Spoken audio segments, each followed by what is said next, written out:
Halo, salam damai, salam berjumpa kembali bersama dengan Watitir melalui podcast Watitir hari ini, oke?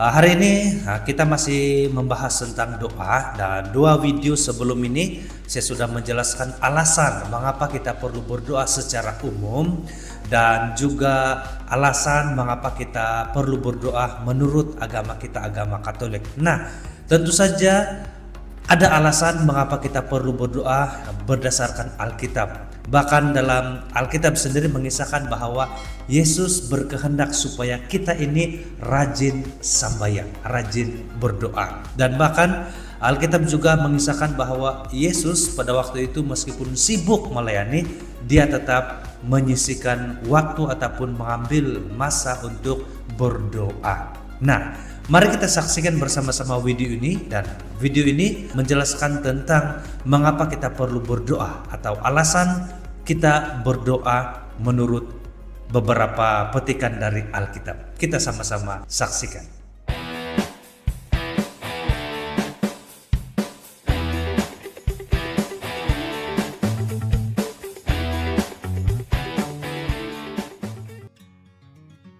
Alasan mengapa perlu berdoa berdasarkan Alkitab. Berdasarkan Alkitab, ada beberapa alasan mengapa perlu berdoa, antara lain. 1. Membangun hubungan dengan Allah. Doa merupakan cara untuk membina hubungan dengan Allah, seperti yang tertulis dalam Yohanes 15:7. Jika kamu tinggal di dalam aku dan firman-Ku tinggal di dalam kamu, mintalah apa saja yang kamu kehendaki, dan kamu akan mendapatkannya. 2. Menyatakan rasa syukur dan penghargaan. Doa juga merupakan cara untuk menyatakan rasa syukur dan penghargaan atas berkat-berkat yang telah diterima dari Allah. Seperti yang tercantum dalam Mazmur 104, masuklah ke dalam gerbangnya dengan nyanyian syukur, ke pelatarannya dengan puji-pujian, bersyukurlah kepadanya, pujilah namanya. 3. Memohon bimbingan dan pertolongan dari Allah.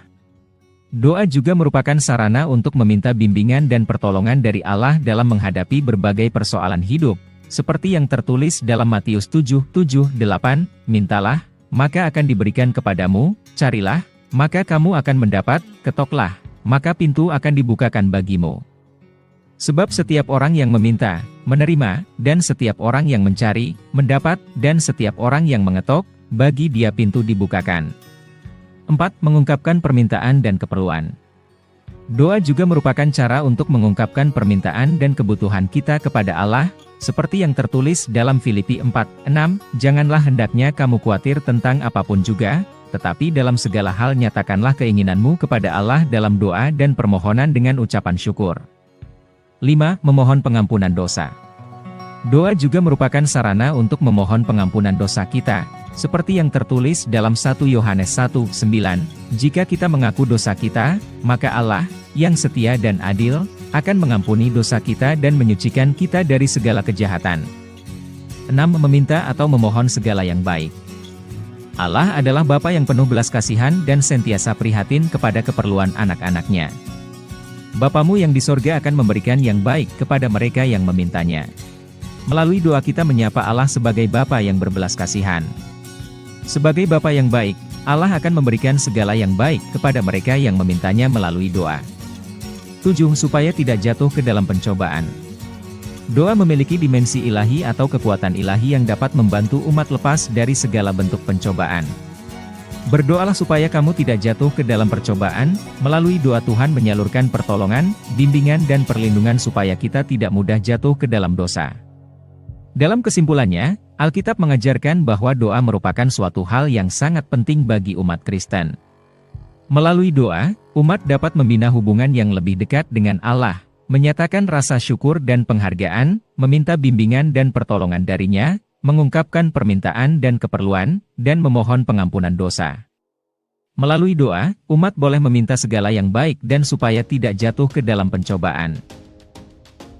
Kita sudah melihat video itu tentang alasan mengapa kita perlu berdoa menurut Alkitab, oke? Dan bagi saya, alasan yang paling saya suka itu adalah yang ketujuh. Oke, yang ketujuh itu adalah supaya kita tidak jatuh ke dalam percobaan. Nah, kenapa saya suka ini? Sebab saya paling menyadari kalau saya ini orang yang lemah, orang yang banyak kekurangan, orang yang banyak kecenderungan, orang yang bukanlah kuat. Mungkin ada kawan-kawan ataupun ada orang yang melihat saya ini kuat di dalam iman, tapi sebenarnya tidak. Karena itu saya mengakui diri saya ini yang lemah, dan karena itu saya memerlukan doa yang berkesinambungan, yang berterusan supaya saya kuat. Saya perlu berdoa supaya saya ini kuat dan tidak mudah jatuh ke dalam pencobaan. Itulah juga alasan kenapa saya perlu berdoa, mau pergi sembahyang pada hari Minggu dan setiap kali ada kesempatan, karena saya ingin supaya saya kuat dan supaya saya tidak mudah jatuh dalam pencobaan. Pencobaan ini ada banyak macam. Ada banyak macam pencobaan, ada pencobaan yang halus-halus, ada pencobaan yang manis-manis, ada pencobaan yang memang berat, ada juga pencobaan yang macam angin yang sepoi-sepoi dia bilang itu, tapi dalam bahasa dusun mengimbayat. Mula-mula kita kena pengaruh yang bagus-bagus, lama-lama kita kena pengaruh nembayatan nedi dia bilang bahasa dusun. Kalau kita terus menerus mudah dipengaruhi, mudah jatuh dalam percobaan, kita juga akan mudah jatuh ke dalam dosa. Karena itu kita perlu menghindari perkara-perkara yang dapat membawa kita kepada dosa, yang dapat menyebabkan kita ini berdosa. Itu adalah pencobaan. Selalu pencobaan ini kan ada perkara yang percobaan yang membawa kita kepada peningkatan pertumbuhan iman, tapi sebaliknya ada juga yang menyebabkan kita jatuh di dalam iman. Nah, karena itu bagi saya perlu dimensi yang lain membantu saya supaya saya ini kuat dalam segala sisi dan dimensi dalam hidup dan diri saya ini, karena pencobaan itu datang dalam segala sisi, segala sudut dan segala dimensi dalam diri dan hidup kita.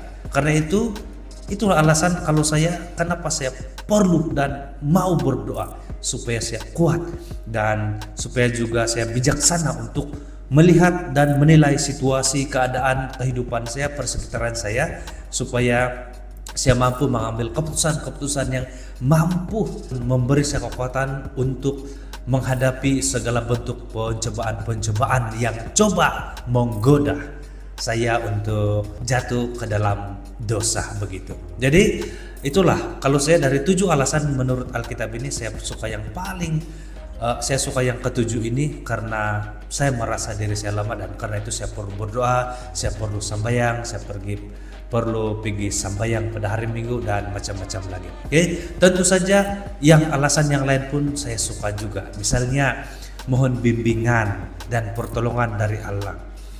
Sebab kita ini dalam perjalanan hidup kita dihadapkan oleh banyak situasi dan perkara di mana kita perlu melakukan pilihan-pilihan dan membuat keputusan-keputusan dan juga mengambil kebijakan-kebijakan untuk perkembangan iman kita, perkembangan jasmani kita, dan perkembangan dari aspek-aspek kehidupan yang lain, misalnya dari segi ekonomi, dari segi sosial dan macam-macam itu.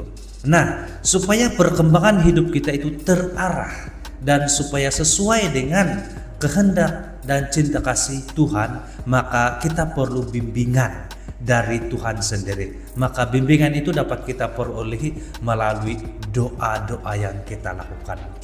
Jadi 7 alasan berdasarkan Alkitab ini. Antara alasan yang terpilih, memang masih banyak petikan-petikan yang menyebutkan alasan kenapa kita perlu berdoa, dan juga sesuai dengan pengalaman kita masing-masing juga memiliki alasan kenapa saya mau berdoa, kenapa saya perlu berdoa. Tentunya karena kita merasa bahwa diri kita ini lemah, serba kekurangan juga, dan juga karena itu kita memerlukan pertolongan dari Tuhan sendiri supaya kita mampu, supaya kita kuat. Dan terutama sekali melalui doa itu kita mohon bimbingan, kita mohon kekuatan, inspirasi dari Tuhan sendiri supaya kita dapat menjadi pengikut Yesus yang setia dan juga komited, yang setia melakukan kehendak Allah.